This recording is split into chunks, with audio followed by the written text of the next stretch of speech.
다미 씨는 14살 때 부모님이 이혼하면서 어머니와 둘이 살았습니다. 어머니는 입버릇처럼 말했습니다. 내가 죽어라 고생해서 너 키우는 거 알지?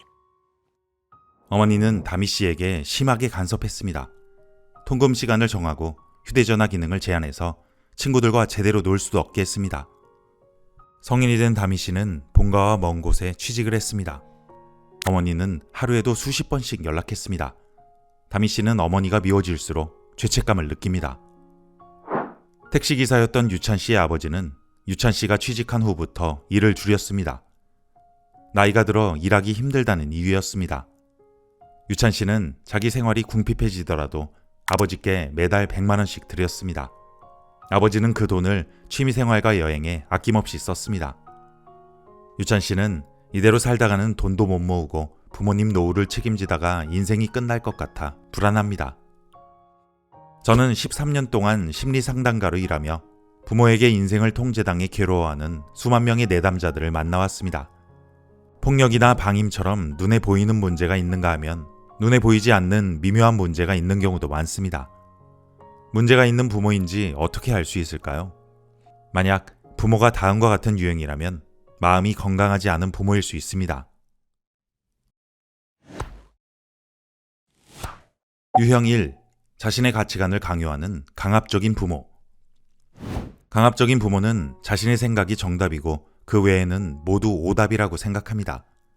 이런 부모는 자녀의 자유를 존중할 줄 모릅니다. 자녀의 선택이 부모의 가치관에 맞지 않으면 잘못된 판단이라며 부정하고 부모에게 이득이 되는 쪽으로 생각을 강요합니다. 유형 2. 자녀를 감정 쓰레기통으로 여기는 부모. 고독에 대한 불안을 안고 있는 부모는 자신이 언젠가는 혼자 외롭게 살 거라고 걱정합니다. 그래서 자녀를 의존의 대상으로 삼습니다. 자녀가 부모의 뜻대로 움직이지 않으면 부모를 존중하지 않는 것이 얼마나 나쁜지 훈계하고 불쌍한 모습을 보여주면서 관심을 끕니다. 유형 3. 자녀에게 보답을 바라는 부모. 정신적으로 미성숙하고 책임감이 부족한 부모는 자신의 삶을 우선시하며 자신을 위해서만 돈과 시간을 씁니다. 너 키우느라 돈이 얼마나 많이 들었는데 그거 모았으면 집 한 채는 샀겠다.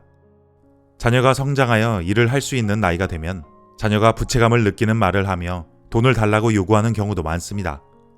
이렇게 마음이 건강하지 않은 부모와의 관계를 제대로 정리하지 않으면 연애나 사회생활 등에서의 관계도 어긋나기 쉽습니다.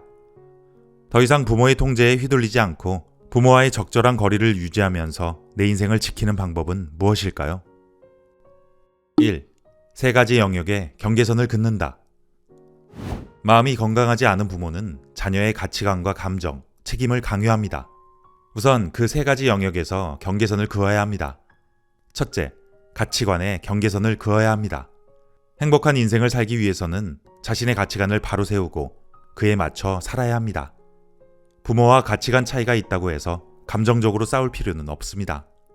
부모가 자신의 가치관을 강요하면 단호하게 말하세요.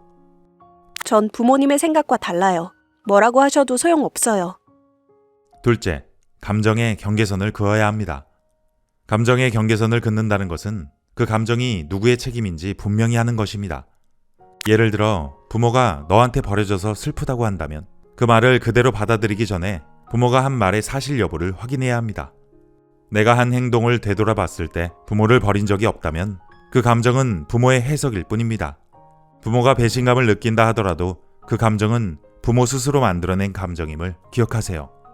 내가 그 감정까지 책임질 필요는 없습니다. 마지막으로 책임에도 경계선을 그어야 합니다.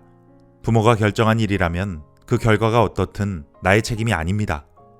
자녀 양육은 부모의 의무입니다. 자녀를 키우는데 들었던 생활비나 교육비, 여행비는 부모가 책임을 지는 것이 당연합니다. 너한테 쓴 돈이 얼마인 줄 알아? 너만 아니면 자유롭게 살았을 텐데 같은 말을 들어도 과도한 책임감이 사로잡히지 마세요.